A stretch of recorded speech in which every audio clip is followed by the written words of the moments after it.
Welcome back to Fast Market. I'm Alex Coffey alongside Kevin Hinks. Now time for our cash tag segment. With an earnings name in focus, Darden Restaurants. Joining us here in studios, TD Ameritrade Network contributor Jenny Horn from LikeFolio.com. The co-founder Landon Swan is with us as well. Long time no see, Landon. Glad to see you back with us. Jenny, let's start with just talking Darden in general, though, because I'm actually surprised looking at this stock over the last 52 weeks how strong it's been. Because the headlines would make you think that no one goes out and does anything ever. I know, you would think that, but the chart would prove you otherwise, and I think is actually maybe a better depiction of the restaurant industry, because we've seen sort of this upward momentum, which I believe has been reflected with so many different names. And Darden is no small company, make no mistake of that. They have over 160,000 employees, and they operate more than 1,800 restaurant locations. That actually makes them one of the top 50 largest private employers in the United States. Now, some of their most popular brands I always think are fun to include: Olive Garden, Longhorn Steakhouse, Cheddar's, Yard House, Capital Grille, Seasons 52, and Eddie V's. So names you pretty much see across the country, I feel like. But what is interesting about this name is they've actually done a very good job in the last few quarters exceeding expectations. And we know this was a name that sort of took a hit due to the pandemic, with restaurants being forced to close their doors, but now have been on the up and up. So in their last quarter, they beat their earnings expectations by about 11%. And before that, they beat by 36%. So that does give some strong momentum heading into this report tomorrow morning. Now, for this quarter, they're expecting earnings of about $1.60 a share, which would signal year-over-year growth of almost 200%, just to paint a picture of the comps this company is facing. And their revenue is expected to grow to 46% from the quarter before. So they are expecting to see these very healthy levels of growth. Now, what I think Darden is doing well, and is also interesting to note, is that it's actually outperformed its restaurant peers by about 16% since July. So it's showing that it's actually one of the strongest sort of full-service restaurant brands out there. Another thing is this company has undoubtedly pressure that are sort of industry-wide, one being supply chain, another being these commodity prices sort of weighing on all of the products it offers. We've talked about the higher meat prices. The WASDE report has showed us higher grain prices. I think all of that is not as important to me as maybe the consumer when I'm going to the grocery store, but when you're Darden Restaurants and this is sort of how you operate and your bread and butter, so to speak, this is very important. So it'll be interesting to see how costs have weighed on them in this most recent report. And I actually, saw a ton of noise on social media about each brand, namely Olive Garden. You just search Olive Garden breadsticks, you'll get a whole whirlwind of tweets. But our tweet today focuses on sort of the comparison of Darden to maybe an unexpected company, which is Apple, which says Darden Restaurants, the parent company of Olive Garden, is currently trading at a higher price to earnings multiple than Apple. Darden's gross margin is half of Apple's. Aside from the obvious continued COVID risks, it's completely absurd how so many restaurant stocks are trading. So, Landon, I'm curious your thoughts on this, because this is such an interesting point to me. I mean, I would say that the surge in restaurants seems valid. I mean, they were closed for the last year, and now everyone wants to go out. Everyone wants to eat out. I mean, you walk around the city of Chicago on a Tuesday, and it's absolutely packed. I think there's just this pent-up demand. But I thought this tweeter sort of brought me back to earth and said, okay, is Darden at this point completely overvalued? No, I didn't know that, the comparison between Apple and Darden. That's pretty interesting.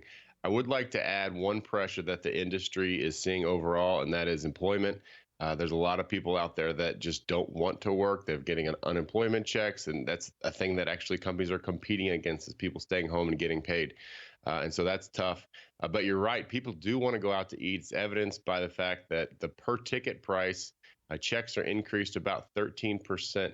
Versus pre-pandemic levels. So if you think about that, when people do go out, they're spending more. I think it's likely alcohol, but they want to celebrate. They want to get out there. They want to have fun, and I think that that's great for the restaurant industry. And then another thing that a lot of people don't consider is, think about Apple. They didn't really have any competition knocked out in the pandemic, but the pandemic was largely a war on small businesses. And many small restaurants went out of business, and the really large ones were the ones that were able to stay afloat. And now they've got a lot more elbow room. They've got a lot more of the percentage of consumers are forced to go to these larger businesses because, again, the small businesses were knocked out due to restrictions. So Olive Garden is a winner in that regard. They're coming out ahead. Darden Restaurants is a winner in that regard. Olive Garden makes up about half of their revenue. So a lot of times, they're synonymous. But they've got a lot of brands, and they're doing mostly doing well. I think that Olive Garden is, doing fairly well. I think that Longhorn is actually leading them. What's interesting is they're the first one that have beat same store sales versus 2019. Longhorn is, so Olive Garden's doing okay, but Longhorn's doing extremely well. And then you can kind of see the happiness differential between these brands. It's interesting that Olive Garden, you say bread and butter, I say breadsticks and salad of the group is the lowest in happiness. So struggling a little bit there, but overall, if you compare them to the industry wide, if you look at Darden restaurants versus all of their competitors on this same kind of chart where, the x-axis is purchase intent, you want to be over to the right, and the y-axis is happiness, Olive Garden and Darden restaurants is actually doing really well. So, if you compare those to all the others like Ruth's Chris, Bloomin', which is Outback, Brinkers, which is basically Chili's, then they're doing much better. And you can see that chart here. They're kind of hanging in there with Cracker Barrel as far as the far right of the chart, and that's where you want to be. You also want to be up towards the top. So, maybe Chuy's is teaching their industry a little bit about happiness. But overall, it's nice to see that Darden Restaurants is that far off to the right and fairly high on the chart as well. The main thing that has me concerned, though, is the fact that they hit the stock hit basically 150 in March and, pretty much has been flat since then. I mean, if you want to talk about technicals, there is a absolute resistance there at 150, and we're trading at 149 right now. So very concerning there from a stock perspective. I think expectations are likely high. And, we've got a negative 18 on the earnings score. Usually that's pretty neutral for us, no big deal. But the fact that they've got so much resistance and they're right at it, plus, with everything that's happening in the markets, I might play this to the downside this week. We'll see. But overall, looks good long term for Darden. But right now, I'm worried about where the stock is at. Yeah, Landon, you just got really to the gist of what I was going to say. And first off, Jenny Horn, do not diss the Olive Garden, or as the Hinks family calls it, the OG, because breadsticks and salad, you can live. I watched a young child live on breadsticks for I believe it. I've never seen a kid. We have records. We have set records in my family of eating the breadsticks. But I tend to go, by the way, where I live in this suburb of Chicago is a Darden restaurant mecca here. We've got Seasons 52, Capitol Grill, Olive Garden, Yard House, which is a very underrated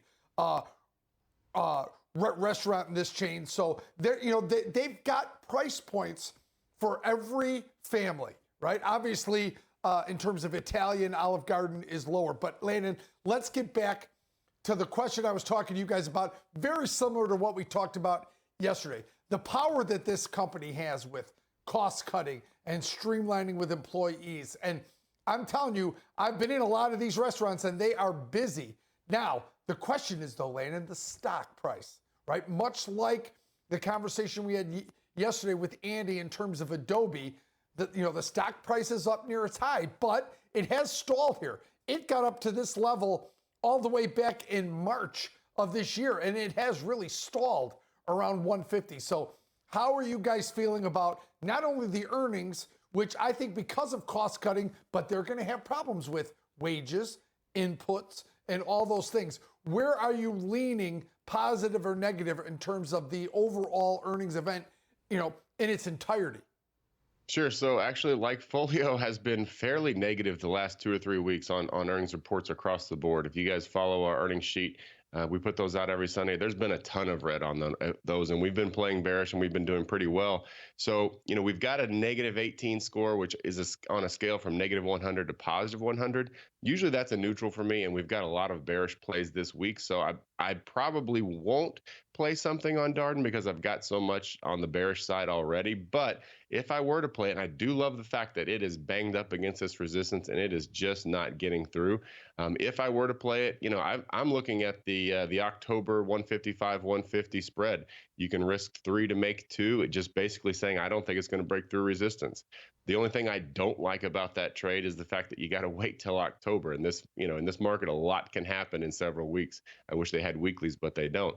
So that's probably where I'm looking if I'm going to do a trade. But, I've got a lot of money deployed on the bearish side already. So I may be sidelines with this score of negative 18, which again is sort of like almost neutral, almost bearish. It's kind of in the gray area of that. But if I wanted to get greedy, that's what I'd play.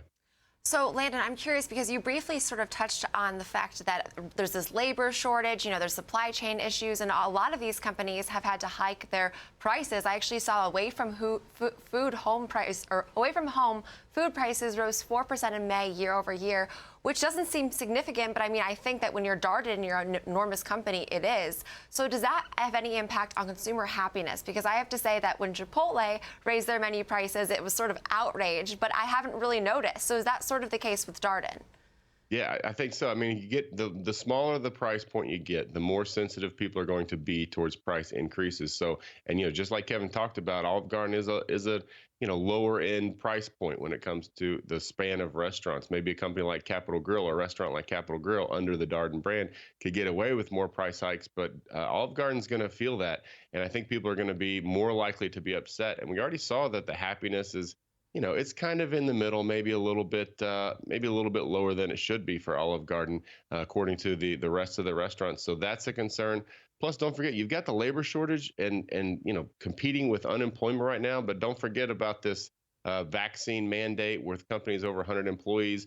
Obviously, Darden checks that box, and those are the type of employees that may be more resistant to something like that. So if they do have more people walking out or quitting, going to other places, maybe smaller restaurants that don't have that mandate, that's just going to increase the number of holes that they have in their back end of their restaurant, and it's just going to be harder. They got to pay people more. Service is likely to suffer. It's going to be harder to get a table. So that all of that stuff's extremely concerning moving forward. Landon, I'm looking at a chart going back to 1/1 of 20 to now. Darden Restaurants is up 33.8%. Objectively, does the prospects for Darden feel 33.8% better than it did before the pandemic completely changed the world? To me, that's the part that just doesn't jive. Like, I just can't see how you could have that entire issue that these companies just had to weather and are still in many ways weathering, and then you can say that it's better. It's 33% better. And I completely understand, hey, a lot of its competition was affected even more and that people want to go out. But I can't eat Olive Garden 3 times a day to make up for lost time. Right, I agree. But again, don't sleep on and don't underestimate the fact that so many of these small businesses were destroyed. And not only that, but either destroyed or crippled. But a lot of people who would maybe think about opening a restaurant, there's no chance they're doing that now. So these very large companies have through government intervention, messing with the free market, they have completely been, freed from competition. A lot of their competition has been weeded out. I could go on and on about the fairness of that, but the fact is that Darden's going to be a winner out of that. I don't know whether I'd pay 33% more versus January, but also the dollar's getting weaker. You can talk about people printing money, and the denominator in each one of these pairs is the dollar. So if that gets weaker, the overall pair gets stronger. That's the stock price. So there's a lot of reasons why I think that a 30% increase is justified, but mostly it is macro, and doesn't have to do with the company itself, which isn't really doing that much better. It's actually doing worse because of all the restrictions. So it's just kind of a who survived this and how is everyone being affected. I think that, I probably wouldn't deploy my money in a restaurant. I think there's better growth areas, but Darden is definitely going to be coming out on top when you compare it to restaurants overall. And Landon, real quick before we say goodbye, you've kind of said, neutral to lean bearish probably here near term, but it sounds like longer term, there is reasons to be optimistic on the execution front for Darden and where it stands in the industry. Is that correct? Yeah, I think so. I think that on this earnings report, I'm going to play something that says I don't think they break through 150. Like I said, the 155 to 150 sell the call spread in October or buy the put spread, risk 3 to make 2. But overall, I would be bullish, especially if I could get a dip down to 130, 135, something like that. But at resistance, I'm not a buyer. Good stuff. Co-founder of LikeFolio.com, Landon Swan, thanks as always for the insights.